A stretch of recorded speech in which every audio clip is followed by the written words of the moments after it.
Қазіргі таңда стресстен туындайтын жеке аурулары және тағы да басқа проблемалар көбейіп кетті. Ересектерді алмай тұрып, балалар мен жасөспірімдер де сабаққа, НТ-ға, сессияға дайындықпен күйзеліске ұшырап, зардап шегіп жатады. Стресске ұшыраған жандар артық салмақ қосып, эмоционалды күйреу сезініп, психикалық тұрақтылықтан айырылып, денсаулықтарын құртып, депрессияға түсіп, сонда тіпті суицидқа дейін барып жатады. Сондағы стресс дегеніміз не және одан қалай айырылуға болады? Стресс ол қолайсыз жағдайға деген адамның реакциясы. Бұл қорғаныс механизмі болып табылады. Яғни стресстің басты мақсаты бізді айналадағы қолайсыз жағдайлардан қорғау. Онда неге стресс біздің күйімізді қанауға тырысады? Мәселе стресс ұзақтық классификациясы бойынша екіге бөлінеді.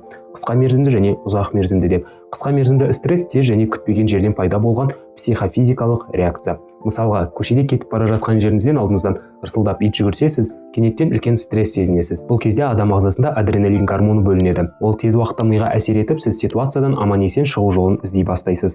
Егер де миыңыз қашуды ең дұрыс жол деп қабылдаса, онда адреналин жүректің қағысын жылдамдатып, сіздің аяқ бұлшықеттеріңізге көп мөлшерде энергия көзі болып табылатын заттектер тасымалданады. Сіз қашуға бар күшіңізді саласыз. Осылай қысқа мерзімді стресс адамның психофизикалық көрсеткіштерін 3-4 есе арттырады. Бұл біздің арғы аталарымызға агрессивті ортада тиімді өмір сүру үшін көмектескен. Ал енді ұзақ стресс дегеніміз ол адамға қолайсыз жағдайлар ұзақ әсер еткен кезде жауап ретінде пайда болатын дененің теріс реакциясы.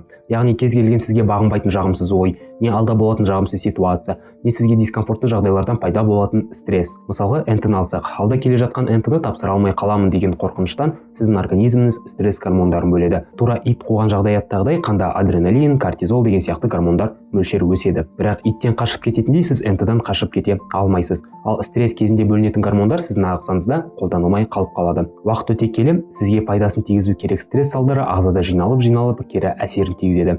Бірінші кезек сіздің эмоционалды күйіңізге әсер етеді. Эмоционалды тұрақсыздық пайда болады. Ішіңізде бітпейтін себепсіз қорқыныш бар екенін байқайсыз. Бұлшықет мөлшері азайып, семіздікке ұшырайсыз не салмақ тастайсыз. Әлсіздік, энергияның жоқтығын байқап, ұйқыңыз ұзақ әрі мағынасыз болады. Бет терісі әдемілігін жоғалтып, әжім не безеулер пайда болады. Қалай стресстен құтыламыз? Бірінші кезек стресстің себебін анықтау керек. Қазіргі ақпараттың профицит кезінде стресстің себептерін анықтау қиынға соғып жатады. Мүмкін себептеріне мыналар жатады. Алда келе жатқан қиын оқиға, жұмыс бойынша сұхбат, көпшілік алдындағы сөз, не жұмыс қорғау, сізге қазір қолайсыздық туындатып жатқан айналадағы адамдар мен жағдаяттар, наразы бастық, үйдегі қанағатсыз отбасы мүшелері, агрессивті орта, коллегалар, группаластарыңыз, достарыңыз, болашаққа деген қорқыныш, алдағы белгісіздік, басқа қалаға көшкенде не жұмысыңыздан айырылып қалғанда пайда болады.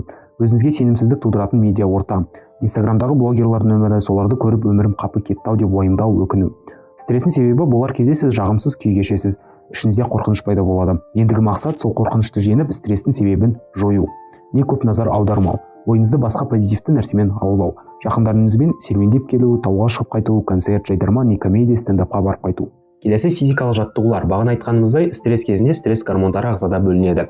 Олардың басты мақсаты сіздің бұлшықеттеріңізге әсер етіп, физикалық қабілетіңізді жақсарту. Стресстің кезінде бұл гормондар ағзада жиналып, стрессті одан сайын ушықтырады. Сол себепті физикалық жаттығулар жасап, денедегі стресс гормондарын шығару керек. Медитация адамды естілікке дағдылайды. Сіз өз миыңызды сыртқы факторлардан толықтай тыныштандырасыз. Бұл өз кезегінде стрессті жояды. Бар жоғы 10 минут уақыт бөліп, тыныштықта телефонсыз өзіңізбен өзіңіз отырып, не жатып қойып, уақыт өткізсеңіз болды. Қағазға өз ойларыңызды жазу. Көбінесе стресс ақпаратқа қанығып кеткенде пайда болады. Қағаз бетіне ойларыңызды жазу арқылы басыңызды алаңдатып жүрген нәрселерден босатасыз.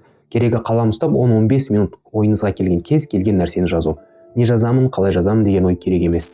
Үйде жалғыз болған кезде айқайлау, не қатты сөйлеу. Стресстің басты себептерінің бірі қауіптен қорқыныш болғандықтан айқайлау арқылы сіз өз миыңызға айналада ешқандай қауіптің жоқ екенін түсіндіресіз. Ең бастысы ұйқы. Сапалы ұйқы кезінде ағзада бойдағы стрессті жоятын гормондар бөлінеді. Ұйқының қанбауын стрессті одан сайын ұлғайтып, денсаулыққа зиян келтіреді. Бір уақытта жатып, бір уақытта тұруды әдетке айналдырыңыз. 7 сағат ұйқы артығымен жетеді. 11-ге дейін ұйықтап қалуға тырысу керек.